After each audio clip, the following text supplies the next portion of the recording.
बिस्मिल्लाहिर्रहमानिर्रहीम। अस्सलाम वालेकुम मेरे प्यारे दोस्तों। हज़रत बेलूल दाना हारून रशीद के ज़माने में एक मजज़ूब सिफत बुज़ुर्ग थे। हारून रशीद उनकी बातों से ज़राफ़त के मज़े लिया करते थे।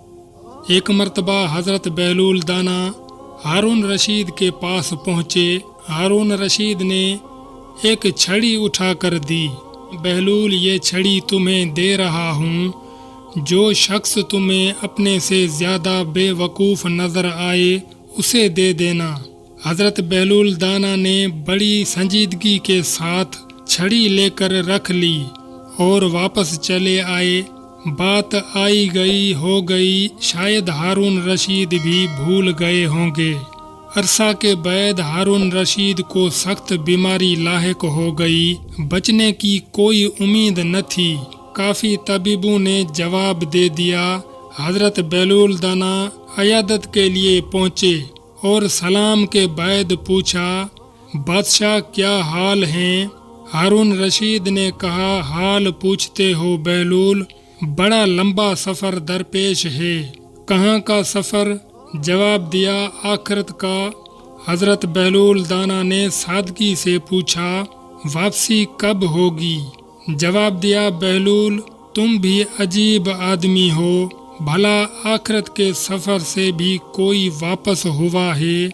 हज़रत बेलूल दाना ने तअज्जुब से कहा, अच्छा आप वापस नहीं आएंगे तो आपने कितने हिफाजती दस्ते आगे रवाना किए और साथ साथ कौन जाएगा? जवाब दिया, आखिरत के सफ़र में कोई साथ नहीं जाया करता, खाली हाथ जा रहा हूँ। हज़रत बेलूल दाना बोले, अच्छा इतना लंबा सफ़र कोई मुईन व मददगार नहीं? फिर तो लीजिए हारून रशीद की छड़ी। बगल से निकाल कर कहा, ये अमानत वापस ले लो। मुझे तुम्हारे सिवा कोई इंसान अपने से ज़्यादा बेवकूफ़ नहीं मिल सका।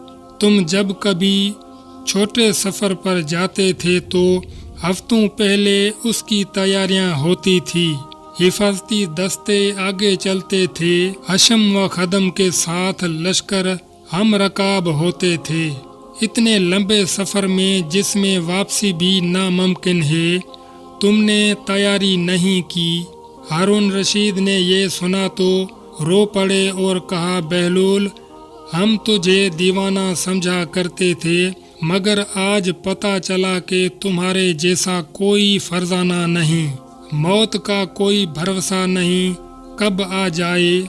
जो चंद लम्हे बाकी हैं उन्हें गनीमत जानिए और अपने इंतहाई कीमती वक्त में से कुछ वक्त अपनी आखिरत की तैयारी में भी सर्फ करें।